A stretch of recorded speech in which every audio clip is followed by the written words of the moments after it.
많은 건물들의 주차장에는 지정 주차석이 있습니다. 건물과 관련된 중요한 사람들의 자리로 비워놓은 것이죠. 주차를 하려고 들어갔더라도 그런 자리를 보면 분명히 비어있지만 자리가 없구나 라고 생각을 합니다. 그 자리는 나를 위한 자리가 아니라 다른 누군가를 위한 자리이기 때문입니다. 그 건물에서 가장 중요한 사람, 그 건물에 대한 큰 영향력을 가진 사람을 위한 자리입니다. 보통 엘리베이터에서도 가깝고 굉장히 깨끗하게 정리가 되어 있죠. 만약에 그 자리를 원래 사용하는 사람이 너그러워서 자기가 쓰지 않을 때 누구나 편하게 이 자리를 쓰십시오 라고 한다면 무슨 일이 생길까요? 아마 사람들이 서로 차지하려고 할 겁니다. 자기 자리인 것처럼 하는 사람들이 나올 것입니다. 편안한 자리이기 때문에, 중요한 자리이기 때문에 엉뚱한 사람들이 주인 행세를 할 것입니다. 그래서 정작 그 자리를 쓰도록 배정되어 있는 사람이 주인이 돌아와서 자리를 쓰려 할 때에는 그거 당신이 내어준 거 아닙니까? 라고 할 수도 있겠죠. 건물은 우리 자신에 대한 비유입니다. 그럼 그 건물의 지정 주차석, 비워두어야 하는 자리는 무엇일까요? 그 자리는 우리의 마음, 영혼이라고 할 수 있습니다. 그 자리의 주인은 누구일까요? 그 자리에 계셔야 되는 분, 우리가 항상 그분을 위한 자리를 비워둬야 하는 분, 바로 하나님이십니다. 우리는 우리 마음의 중요한 자리가 하나님께 속했음을 기억해야 합니다. 오늘 우리는 그 자리에 다른 차를 댔던 사람들을 만날 것입니다. 예수님께서 십자가에서 돌아가신 것은 그분을 따르던 제자들에게 충격적인 사건입니다. 예루살렘에 입성한 지 일주일도 되지 않은 때에 일어난 이 일로 인해서 환영하던 인파들 뿔뿔이 흩어지고 제자들도 자신의 몸을 스스로 지켜야 할 상황이 되었습니다. 베드로가 가야바의 뜰에서 예수님을 3번이나 부인했던 것처럼 예수님께서 예루살렘으로 입성하실 때 내가 왼편, 내가 오른편 했던 제자들도 어쩌면 그 순간을 후회하고 있을지 모릅니다. 그래서 예루살렘에 남아있던 이들은 꽁꽁 숨어버리고 서둘러 모여있던 그 자리를 떠난 사람들도 있었습니다. 제자들은 갈릴리 어부들로부터 시작되었지만 다양한 직업군들이 있었고 또 다양한 곳에서 모인 사람들이었습니다. 말 그대로 그들은 뿔뿔이 흩어졌을 것입니다. 오늘 본문에 나오는 두 사람도 예수님께서 돌아가신 이후 엠마오로 돌아가게 됩니다. 여기 두 사람 중 한 사람의 이름이 18절에서 글로바라고 나옵니다. 요한복음 19장 25절을 보면 글로바의 아내 마리아가 예수님의 십자가 곁에 어머니 마리아와 함께 있는 장면이 나옵니다. 그리고 마가복음에 의하면 이 여인은 작은 야고보의 어머니다라고 소개됩니다. 작은 야고보는 예수님의 제자 중 2명의 야고보가 있었는데 큰 야고보는 세베대의 아들 야고보, 그리고 작은 야고보는 알페오의 아들 야고보를 의미합니다. 그래서 여기 등장하는 글로바를 알페오와 동일 인물로 보는 견해도 있습니다. 그렇다면 글로바는 12사도 중에는 포함되지 않지만 사도의 아버지이면서 제자들 중에서 비중 있는 역할을 했을 것이라고 생각할 수 있습니다. 글로바와 누군지 알 수 없는 또 다른 제자는 예수님을 잘 알고 또 그분을 따르게 되었지만 주님께서 돌아가신 뒤에는 목적을 상실하고 마음 아파하다가 우리도 고향으로 돌아가야겠다라는 생각을 품은 것이죠. 13절에서 나오는 것처럼 예루살렘과 엠마오의 거리는 25리 정도입니다. 10km 정도 떨어진 곳이니 그렇게 멀지도 않았기에 제자들 중에 장년 그룹이었을 이들이 예수께서 돌아가신 후에 상심한 다른 이들을 추스리는 역할을 했을 수도 있습니다. 그런데 오늘 우리가 읽었던 본문 앞에 나오는 부분에는 빈 무덤에 대한 증언이 있습니다. 예수님의 무덤이 비었다는 것이 몇몇 여인들로부터 해서 베드로에 의해서도 확인이 되었습니다. 13절에서 이 두 제자를 소개하는 표현, 저희 중 둘이라는 표현은 앞선 단락에서 부활의 소식을 전해 들을 때 그 제자들 중에 이 두 사람도 함께 있었다는 뜻입니다. 무슨 뜻일까요? 이 두 사람은 부활의 소식을 들었지만 그것을 믿지 않고 그것을 받아들이지 않고 오히려 예루살렘을 떠나서 자기 삶의 자리로 돌아가고 있다는 의미입니다. 주님의 무덤이 비어 있었다는 소식은 중요한 사실이었지만 그들은 그 의미를 깨닫지 못했습니다. 사랑하는 주님의 시신이 사라졌다는 그것에 대하여 아무런 반응이 없는 것은 그들이 주님께 기대했던 것들이 사라졌다는 뜻으로도 볼 수 있습니다. 엠마오로 돌아가는 것은 한때 그들이 자신의 삶을 걸었던 그 주님을 잊고 자기 삶으로 돌아가며 이전의 기억들을 내려놓는 것과 같습니다. 그 여행에 주님께서 나타나시고 그들과 동행하십니다. 그런데 이상하게 그들이 주님을 알아보지 못합니다. 성경 영화 등에서 이 장면을 다룰 때에 예수님이 넓은 옷을 푹 뒤집어 쓴 모습으로 묘사하곤 합니다. 그러나 누구인 줄 알고 자기 얼굴을 꽁꽁 숨긴 사람과 몇 시간을 동행할 수가 있겠습니까? 이들이 부활하신 주님을 알아보지 못하는 것을 누가는 16절에서 저희의 눈이 가리워져서라고 설명합니다. 그러나 요한복음 20장을 보면 막달라 마리아가 예수님을 알아보지 못하고 당신 동산직이십니까? 라고 물어보기도 합니다. 그래서 여기에 부활의 신비가 있습니다. 부활이란 단지 죽었던 육체가 죽기 전 모습으로 똑같이 살아나는 것, 그것만이 아니라는 뜻입니다. 이렇게 대면에서도 주님이신 줄 못 알아보는 사람들이 있는 한편 이 다음 단락에서 제자들이 모인 자리에 예수님께서 찾아오셨을 때에는 또 제자들이 그 주님을 알아봅니다. 이 부활의 신비, 이것은 아직 우리에게는 가리워져 있는 영역이죠. 다시 이야기로 돌아가면 동행하게 된 예수님께서 두 제자가 무슨 이야기를 나누고 있었는지 물어보십니다. 19절부터 24절까지 글로바가 당신 예루살렘에서 무슨 일이 있었는지 모릅니까? 라고 하며 설명을 합니다. 21절에서 우리는 이 사람이 이스라엘을 구속할 자라고 바랐다라고 이야기를 합니다. 사실 예수님께서 하신 십자가에서의 죽음은, 그리고 그들이 이미 들었던 부활은 이스라엘뿐 아니라 온 세계를 위한 구속 사역이었고, 부활은 그것이 완성되었다, 이루어졌다라는 뜻인데, 사람들은 그 과정이 자신들이 기대했던 방법이 아니었고 또 자신들이 생각했던 결과가 아니었기에 그것을 깨닫지 못한 것입니다. 그리고 하나 더 22절 24절에서 앞서 언급한 것처럼 천사를 통해서 부활 소식을 듣고 또 목격자들의 증언을 들었음에도 이들은 예루살렘을 떠났습니다. 24절 끝에서 예수는 보지 못하였느니라 라고 진술한 것을 우리가 주목해야 합니다. 누가 예수를 보지 못한 것입니까? 예수님께서 부활하신 사실보다도 누구도 그 부활했다는 주님을 만나지 못했다, 이것이 더 중요한 걸까요? 그렇기에 그들은 빈 무덤에 대한 소식을 듣고도, 예수님께서 부활하셨다는 소식을 듣고도 17절에서 슬퍼하고 있었던 것입니다. 예수님은 그들을 25절에서 미련하고 또 더디 믿는 자들이여 라고 말씀하십니다. 그러면서 주님께서 당하신 일은 그분의 영광을 위해 꼭 필요한 일이었다라고 하면서 그들이 알고 있었던 것을 다시 설명해 주십니다. 다시요, 그들이 이미 알고 있었던 말씀을 풀어서 설명해 주십니다.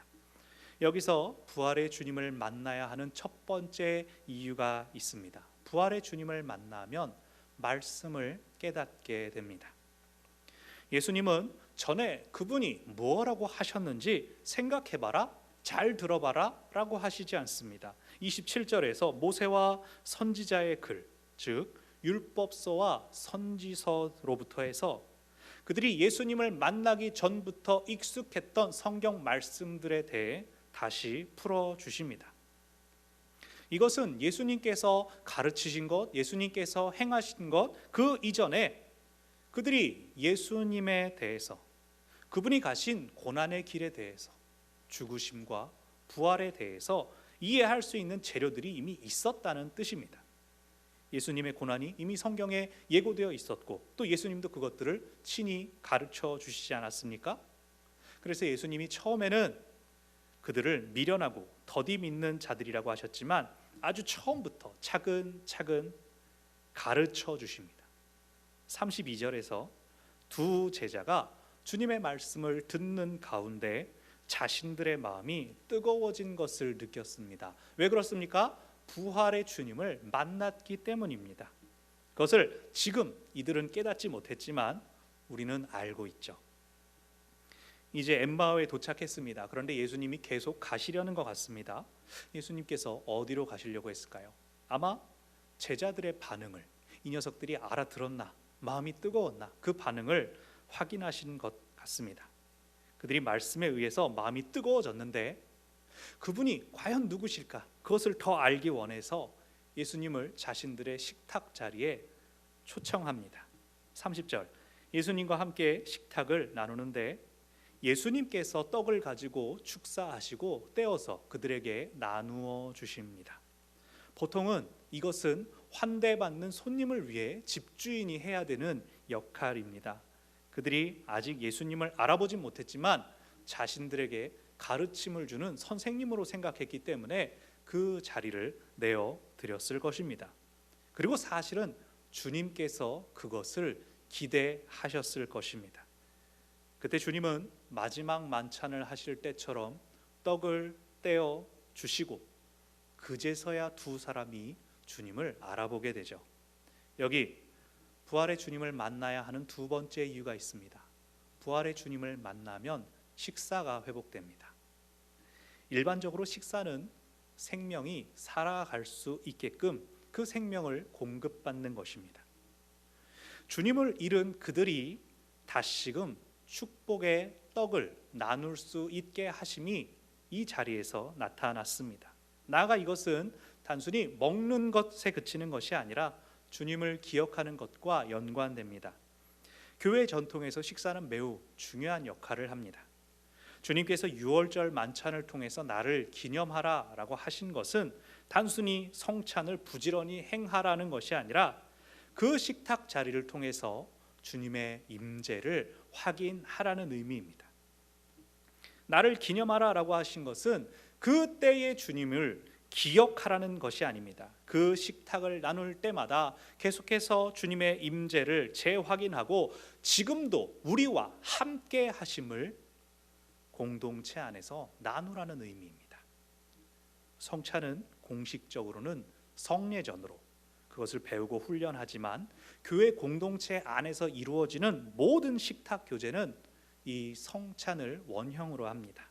우리가 코로나 이전에 팀마다, 모임마다, 또 셀마다 간식 나누는 것 하나하나가 단순히 배고프니까, 입이 심심하니까 그래서 하는 게 아닙니다. 초대교회는 원래 가정을 중심으로 모였죠. 그들은 원래부터 함께 식사를 나누는 이들이었습니다. 그렇기 때문에 식사는 초기 예배 공동체의 핵심 중 하나였습니다. 현재 방역 지침 때문에 식사를 하지 못하는 게 더 아쉬운 생각이 듭니다.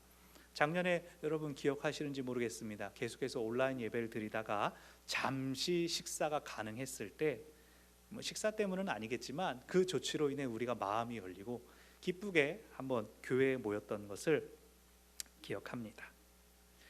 예수님께서 돌아가신 후에 흩어져 버린 제자들은 주님의 임재를 확인할 수 없었습니다. 처음 말씀드린 비유로 말한다면 예수님께서 주차하시고 예수님께서 계셔야 하는 그 자리에 다른 차를 대버린 것이죠. 그래서 정작 그 자리에 주인, 건물의 중요한 인물이 돌아왔는데 차를 댈 수 없게 된 겁니다. 그렇게 부활의 소식을 들어도 주님이 눈앞에 나타나도 알아볼 수가 없었던 것이죠. 그러나 주님은 찾아오시고 말씀을 깨닫게 하시고 이 식사 자리를 통해 당신의 임재, 내가 너희와 함께 한다라는 것을 확인시켜 주셨습니다. 그것은 너희가 귀로 들었던 소식, 믿지 못했던 소식, 그것이 실제로 너희들 앞에 있다는 부활의 표시였습니다. 누가는 특이하게도 이 장면에서 예수님의 한 가지 이적을 묘사합니다. 두 제자가 예수님이신 줄 깨닫자 예수님이 갑자기 사라지십니다. 그 기적은 제자들로 이분이 정말 예수님이었구나를 깨닫게 하기 위한 것이 아니었습니다. 두 제자는 예수님께서 갑자기 사라지신 걸 보고 그분이 예수님이셨어 라고 뒤늦게 깨달은 것이 아니라 말씀으로 깨우쳐 주심과 또 식사를 나누심을 통해서 알아보았습니다. 주님께서 회복시켜 주신 말씀과 식사에는 지금을 살아가는 우리가 계속해서 주님의 임재를 경험할 수 있는, 그 주님의 임재 안에 머물 수 있는 비결이 있습니다. 우리는 놀라운 일을 보기 원하고 고대하지만 사실 주님의 임재, 우리와 함께 하시는 주님을 만나는 방법은 아주 단순합니다. 말씀을 묵상하면서 또 식탁 교제를 나누는 가운데 그 주님의 임재를 경험할 수 있다는 것입니다. 예수님의 부활을 온전히 믿게 된 두 사람은 그들이 돌아왔던 고향에서 다시 일어나 곧장 예루살렘으로 갑니다. 그리고 모여있는 제자들을 만나자 그들도 우리가 부활하신 주님을 분명히 만났다 라고 말하고 두 제자도 우리도 이러이러한 일을 겪었다, 자신들의 체험을 공유합니다. 부활의 주님을 만나야 하는 세 번째 이유입니다. 부활의 주님을 만나면 공동체와 교제가 회복됩니다. 더 이상 그들은 주님의 죽으심으로 인한 상실을 두려워하는 이들이 아닙니다. 흩어졌던 이들이 다시 모이고 그들이 각자가 만난 부활의 주님에 대한 경험을 공유함으로써 그들은 다시 모일 힘을 얻게 되었습니다. 이제 모인 그들이 무엇을 할까요? 주님께서 가르쳐 주신 말씀들, 주님께서 그들과 함께 하실 때 행하신 일들을 다시금 상기하면서 함께 식탁 공동체를 이루어 갈 것입니다. 그리고 더 많은 이들을 그 자리로 초청하고 그들을 환대할 것입니다. 그랬을 때 주님께서 그 자리에 나타나셔서 앞서 두 제자에게 보이신 것을 다시 한번 행하십니다.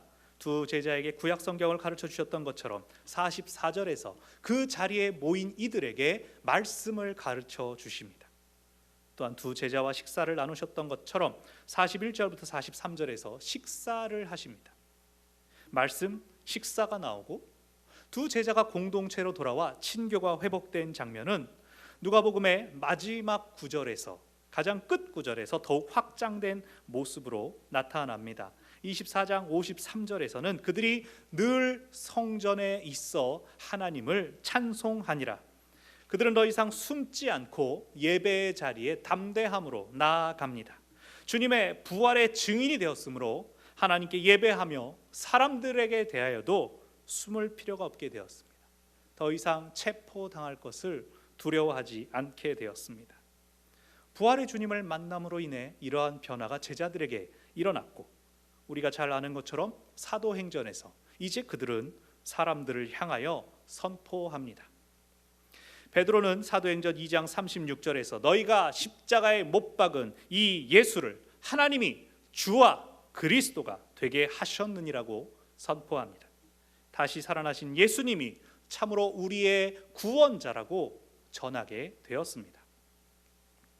성경 안에서 죽은 사람이 다시 살아나는 일은 여러 번 있었습니다. 그러나 우리 주님과 같은 부활은 오직 한 번 일어났습니다. 우리는 주님의 부활이 오늘 우리에게도 일어나기를 간구하면서도 정작 되살아나야 할 부분들에 대하여 무엇을 추구합니까?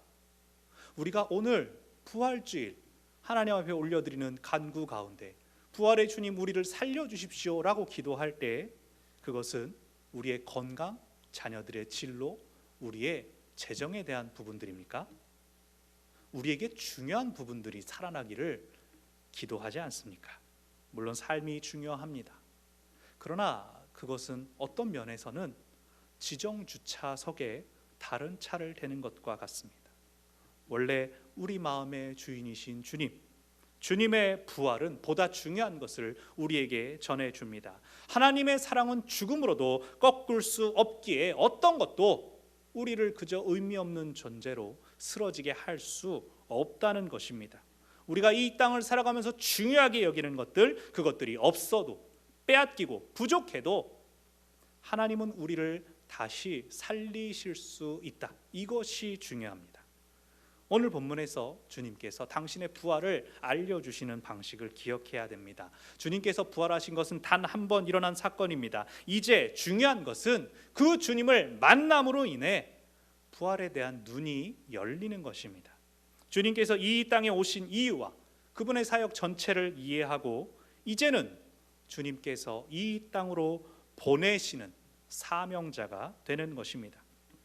예수님께서 부활하신 후에 빌라도 총독이나 헤롯에게 찾아가는 대신에 제자들을 찾아가시고 제자들을 만나셨습니다. 그들이 직접 예수님의 부활을 경험하도록 하셨습니다. 우리가 부활의 주님을 왜 만나야 합니까? 부활의 주님을 만남으로 인해 제자들은 그들이 오래도록 가지고 있었던 말씀을 온전히 이해하고 깨닫게 되었습니다. 그분의 고난과 죽으심, 부활이 모두 하나님의 계획이었음을 알게 되었습니다. 오늘 우리도 우리의 예배가 매주 반복되는 종교 행위가 되지 않도록 살아 움직이고 역사하시는 말씀을 온전히 붙들어야 됩니다. 말씀을 읽고 묵상하고 공부하고 나누어야 합니다. 그래야 하나님의 계획을 알고 그분의 뜻을 온전히 따를 수 있습니다. 인터넷으로 좋은 설교, 성경 강의 많이 들을 수 있다 하더라도 그 안에서 주님을 깨닫지 못하고 복받는 비결만 찾으려 한다면 그것은 부활의 주님을 만나지 못한 것이죠. 또한 부활의 주님을 만남으로 인해 제자들의 식탁 교제와 친교, 나눔, 공동체가 회복되었습니다. 이 시기에 간절히 바라고 있는 우리 공동체의 장래의 모습이기도 합니다. 많은 교회들이 우리가 3월에 시작한 이 화상회의를 통한 온라인 모임들을 진행하고 있었는데 모든 모든 구역들이 이 온라인 모임을 잘 하지는 않는다라고 합니다. 통계적으로 어떤 셀들이 잘 하고 있는가? 잘 하고 있는 셀들의 공통점은 원래 잘 모이던 셀들, 계속 보고 싶은 마음이 깊은 구역들이 수단과 방법을 가리지 않고 익숙하지 않은 것을 억지로 배워가면서 그렇게 모이려고 애를 쓰면서 그 온라인 모임을 해나가고 있다라고 합니다. 방역을 위해서 모임이 제한당할 수 있고 잠시 식사를 멈출 수도 있지만 중요한 것은 우리가 그것에 대한 간절함, 그것에 대한 사모함을 잃지 말아야 합니다. 주일에 한번 예배 드리고 집으로 돌아가는 것으로 여러분이 만족되지 않기를 바랍니다. 더 만나고 더 이야기 나누고 교제하고 기도하며 친밀해지는 그러한 성도의 교제가 회복되어야 합니다. 그러기 위해 우리가 부활의 주님을 만나야 합니다. 부활의 주님을 만남으로 인해 말씀에 대한 깨달음을 품고 성도의 교제 가운데 주님께서 우리에게 맡기시는 사명을 향해 나아갈 것입니다. 그것이 우리 중심에 주님을 모신 성도, 머리 대신 그리스도를 쫓는 주님의 몸, 교회에 나아갈 길입니다. 매년 반복되는 부활주일, 올해는 코로나 시국에서 두 번째로 찾아온 부활주일입니다. 매년 돌아오는 이 부활주일을 우리가 매년 새로운 마음으로 기뻐해야 하는 것은 우리가 계속해서 부활의 주님을 만나야 하기 때문입니다. 주님을 기억하고 그 주님께서 지금도 우리와 함께 하심을 계속해서 확인할 때 말씀의 깊이를 깨닫고 성도의 교제 안에서 공동체가 사명으로 나아가게 될 것입니다. 우리 주님께서 부활하셨습니다. 부활의 주님을 만나는 저와 여러분 되시기 바랍니다. 기도하겠습니다.